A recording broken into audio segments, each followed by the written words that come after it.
Let me say something that most people don't realize. Some of the most important FDA approvals are not for the millions of people, they are for just thousands. And today, I want to talk about such one approval, Redemplo, also known as Plozasiran as generic. If you have never heard of it, that's expected. But for patients with a rare genetic condition called familial chylomicronemia syndrome, this approval can literally mean the difference between repeated hospitalization and stability. Stay with me till the end because this story is about rare disease, real risk, and a very targeted solution. Hi, my name is Mayan. I'm registered pharmacist with RX Indian Pharmacist channel, your go-to guide to pharmacy knowledge. If you're first time watching this, consider subscribing my channel. So let's begin. So what is FCS? Familial Chylomicronemia syndrome and why it's serious. Familial Chylomicronemia syndrome or FCS is a rare genetic condition where the body cannot properly break down triglycerides. And I want you to understand the scale of the problem. In FCS patients, triglycerides level can exceed up to 1000 to 2000 milligram per deciliter. Standard lipid medication do not work. Strict diet alone is not often enough. Patients face a very real risk, recurrent acute pancreatitis. This is not cosmetic cholesterol management. This is life-threatening metabolic disease. And until recently, treatment options were extremely limited. That's the gap Redemplo designed to fill. Now let's understand what is Redemplo. Redemplo is the brand name. The generic name is Plozasiran. It is an FDA-approved prescription-only medication classified as miscellaneous antihyperlipidemic agent. But let me be very clear. Redemplo is not for common high cholesterol. It is not for routine hypertriglycemia. It is especially for familial chylomicronemia syndrome. This distinction matters medically and ethically. Now let's get practical. Redemplo is supplied as a 25 milligram is to 0.5 milliliter pre-filled syringe. This is an injectable therapy administered subcutaneously. That design choice is intentional.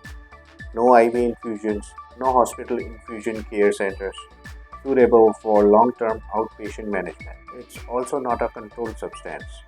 Prescription only, designed for precision dosing and consistency. From a real-world perspective, this improves adherence and reduces treatment friction for patients already managing a difficult condition. Let's understand its mechanism of action. This is where Redemplo truly stands apart. Redemplo, generic name Plozasiran, is an RNA-targeted therapy. Instead of trying to clear triglycerides after they build up, Redemplo works upstream at the genetic signaling level. In simple terms, it reduces production of triglycerides rich lipoproteins rather than constantly chasing them in circulation. This matters enormously in FCS because the core problem is overproduction combined with defective clearance.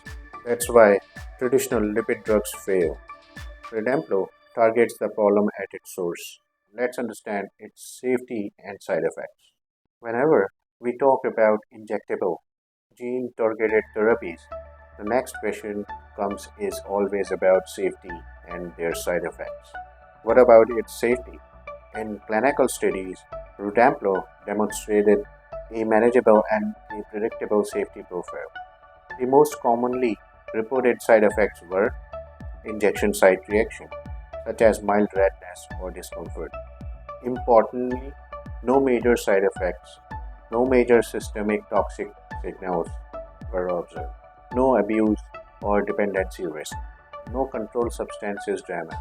From a clinical standpoint, this is a planned therapy, not emergency medicine. So now the question comes, why FDA approval matters? The FDA didn't approve Redemplo because it was flashy. They approved it because it addressed the following: a severe unmet medical need in a rare disease population with limited existing options using a precise targeted mechanism. This is the FDA doing what it means to do, rewarding therapies that change outcomes for patients who had almost none. So no, Redemplo will not trend on social media, but for patients living with familial chylomicronemia syndrome, this approval represents control, prevention, and stability. In rare disease medicine, that's not incremental progress, that's a breakthrough. So, if you find this video useful, consider giving it a thumbs up. Subscribe to my channel, RX Indian Pharmacist. See you in another video like this. Until then, bye for now.